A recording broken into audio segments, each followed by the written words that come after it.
دجال جہاں ہوں گے وہ بھی دجال بڑا والا جو آئے گا وہ بھی خدائی دعویٰ کرے گا.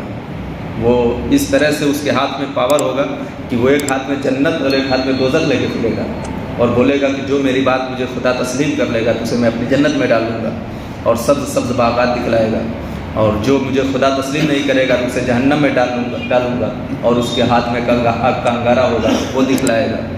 آپ کہیں گے پانی برسا دو، آپ نہیں معاذ اللہ، وہ کافر لوگ اس وقت جو موجود رہیں گے کہیں گے کہ پانی برسا کے دکھاؤ تو فوراً پانی برسا دے گا، کہیں گے کہ دھوپ پہ بدلی کر دو تو فوراً بدلی کر دے گا، اسے اختیار حاصل ہوں گے. تو کسی چیز کے ہاتھ سے عجوبہ چیزیں دیکھ کر کے فوراً یہ نہیں تسلیم کر لینا ہے کہ اللہ کا ولی ہے یا اللہ کا مقرب ہے. یہ کام تو دجال بھی کرے گا. آج کے زمانے میں ایک نصیحت ہے اس سے کہ جیسے لوگ کسی کو بھی دیکھ کر کے اس کے ہاتھ سے کچھ عجیب چیزیں دیکھ کر کے فوراً اس کے دیوانہ بن جاتے ہیں اس کا، کہ یہ کیسے اتنی بڑی چیزیں کر سکتا ہے، اتنے بڑے بڑے کام کیسے کر سکتا ہے. تو میاں یہ کام تو دجال کر رہا ہے، تو پھر کیا دجال کو معاذ اللہ خدا مان لیں گے؟ نہیں تسلیم کریں گے. کیوں؟ کچھ فطری چیزیں ایسی ہیں، اللہ کے نظام میں کچھ چیزیں ایسی ہیں جو اللہ تبارک و تعالیٰ دیتا ہے اور اس سے ہماری آزمائش ہوتی ہے، اس سے ہمارا امتحان لیا جاتا ہے. تو وہ دجال تو آئے گا ہی، اس کے علاوہ یہ بڑے بڑے دجال آئیں گے جو نبوت کا دعویٰ کریں گے. ایک نشانی یہ ہے کہ مال کی کثرت ہوگی، نہر فرات اپنے خزانے کھول دے گی اور وہ سونے کے پہاڑ ہوں گے، یعنی خوب مال بڑھنے لگے گا. جنہیں جوتا چپل بھی نصیب نہیں ہوتا تھا وہ بڑے بڑے بنگلوں میں رہیں گے، بڑی بڑی دولتیں گاڑیاں ان کے پاس رہیں گی. لوگ دیکھ کر کے للچائیں گے کہ اس کے پاس اتنی دولتیں کیسے آئیں.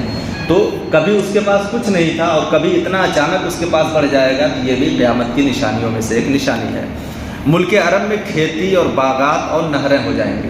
ملک عرب پہلے وہاں کھیتیاں نہیں ہوتی تھیں لیکن اب کھیتیاں جاری ہو چکی ہیں، وہاں نہریں جاری ہونے لگی ہیں، وہاں باغات لگنے لگے ہیں. تو یہ قیامت کی نشانیوں میں سے ایک نشانی ہے.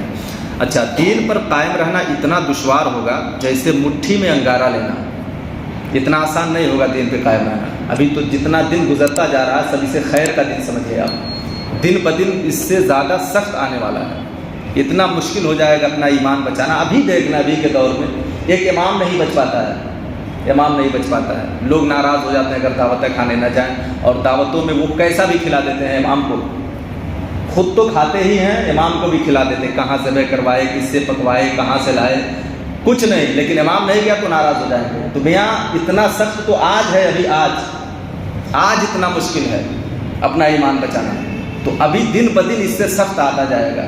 ہر طرف سے جب کفر و الحاد ہی ہوگا، ہر طرف سے انہی کی بہاریں ہوں گی، ہر طرف سے انہی کے معاملات ہوں گے، کام ہوں گے، بزنس میں وہ ہوں گے، تجارت میں وہ ہوں گے، ہر طرف کفر و الحاد چھلکے گا. جائیں گے کدھر آپ؟ آپ سوچیں ایک کٹیا بنا کر کے جنگل میں اگر آپ بسنے کے لیے تیار ہیں تو سمجھیں آپ اپنے ایمان کو بچا پائیں گے. ورنہ لوگوں کے بیچ میں رہ کر کے ایمان کو بچانا آگ ہاتھ میں لینے کے برابر ہوگا. نبی پاک صلی اللہ علیہ وسلم نے ارشاد فرمایا، میرے صحابہ تمہیں خوشخبری ہے، تمہیں ایک بشارت ہے کہ تم نے مجھے دیکھا اور ایمان لایا، یہ تمہارے لیے بشارت ہے. لیکن یاد رکھو میرے صحابہ، تمہارے بعد جو لوگ آئیں گے اور ایمان لائیں گے ان کے لیے 7 خوشخبریاں ہیں. 7 خوشخبریاں ہیں، کیونکہ انہوں نے نہ خدا دیکھا، نہ رسول دیکھا، نہ جنت دیکھی، نہ دوزخ دیکھی، اور اتنے مشکل وقت میں اپنے ایمان کو بچائیں گے. ان کے لیے 7 خوشخبریاں ہیں. تو ایسے وقت پہ ایمان بچانا اتنا مشکل ہوگا، لیکن جو بچا لے گا اسے یہ خوشخبریاں نبی دے رہے ہیں.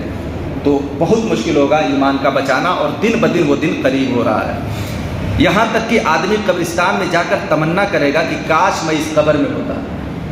جب لوگوں کی چیزیں دیکھے گا، معاملات دیکھے گا، اور علماء کی جب باتیں سنے گا کہ یار یہ ایسا نہیں ہونا چاہیے تھا، ایسا ہونا چاہیے تھا، یہ تو بہت مشکل ہے، یہ تو بہت سخت ہے، یہ تو میں نے گناہ کا کام کر دیا، یہ تو میں کہیں سے بچ نہیں پا رہا. تو الجھنیں جب اس کے دماغ میں آئیں گی، تو جب مردہ دفن کرنے جائے گا تو کہے گا کاش اس کی جگہ پہ میں لیٹ جاتا ہے آج، کہ کم سے کم ان الجھنوں سے مجھے چھٹکارا مل جاتا، ان پریشانیوں سے مجھے چھٹکارا مل جاتا. آج بھی یہ تمنائیں ہونے لگی ہیں. تو یہ تمنائیں ہو رہی ہیں، گویا کہ یہ قیامت قریب ہے اور قریب سے قریب تر ہے. اچھا، آخری ایک نشانی اور بتا دیتا ہوں. نشانیاں بھی اور ہیں، آج کی آخری. وقت میں برکت نہیں ہوگی. وقت تو ایسا گزر جائے گا جیسے ہی سمجھ میں نہیں آئے گا، ایسے گزرتا چلا جائے گا. یہاں تک کہ سال مثل مہینے کے گزرے گا، اور مہینہ ہفتہ کی طرح گزر جائے گا، ہفتہ دن کی طرح گزر جائے گا، اور دن ایسا ہو جائے گا جیسے کسی چیز کو آگ لگی اور جلد بھڑک کر ختم ہو گئی. یعنی سب بہت فاسٹ گزرتے چلے جائیں گے. آپ دیکھیں نا کتنے فاسٹ جمعہ آ جاتے ہیں، مجھے تو پتہ بھی نہیں چلتا، کبھی کبھی تو پتہ ہی نہیں چلتا کہ جمعہ آ گیا، بھول جاتا ہوں. تو اتنے فاسٹ جو ایام گزر رہے ہیں، یہ بھی سمجھیں کہ قیامت کی نشانیوں میں سے ایک نشانی ہے، یعنی بہت جلد جلد وقت گزرتا چلا جائے گا۔ زکوٰۃ دینا لوگوں پر گرا ہوگا کہ اس کو لوگ تاوان سمجھیں گے۔ تاوان ہوتا ہے نا، کسی چیز کے جرمانے میں دیتے ہیں تو لوگ ویسا سمجھیں گے کہ میں نے کمایا میں دوں۔ زکوٰۃ لوگوں پہ مشکل ہوتا چلا جائے گا، اور زکوٰۃ دینے کے لیے لوگ کترائیں گے، دور بھاگیں گے کہ مجھے نہ دینا پڑے، ہیلے بہانے کریں گے، مسئلے پوچھنے آئیں گے، پوچھیں گے کہ حضرت اس کا مسئلہ کیا ہے، اور میں یہاں نہ دے کے یہاں دے دوں تو جو وہ یہاں سے یہاں سرکاتے ہیں نا، اسی میں وہ زکوٰۃ سرکانا چاہتے ہیں۔ وہ میں سمجھتا ہوں اچھی طرح سے، لوگوں کے بیچ میں رہتا ہوں نا، تو یہ سمجھتا ہوں وہ جو بولتے ہیں یہاں نہ دے کر کے یہاں دے دوں، تو وہ اسی میں سرکانا چاہتے ہیں۔ وہ اس طرح سے ہیلے بہانے کر کے زکوٰۃ کو روک لینا چاہتے ہیں اور زکوٰۃ سے کھلواڑ کرنا چاہتے ہیں۔ یہ قیامت کی نشانیوں میں سے ایک نشانی ہے۔ لوگوں پر گرا گزرے گا، سخت معلوم ہوگا، بھاری لگے گا، پیسہ خوب ہوگا، دولت کتنی ہوگی ابھی بتایا جا رہا ہے کہ سونے کے پہاڑ نکلیں گے نہر فرات سے اور لوگ اسے حاصل کریں گے۔ دولت کتنی ہوگی، پیسے ہوں گے، لیکن اس کو زکوٰۃ کے نام پر دینے میں انہیں دشواری ہوگی۔ اپنے لیے خرچ کریں گے، لغویات میں خرچ کرنے میں کوئی دشواری نہیں ہوگی، لیکن زکوٰۃ کے نام پہ انہیں خوب مشکل محسوس ہوگی۔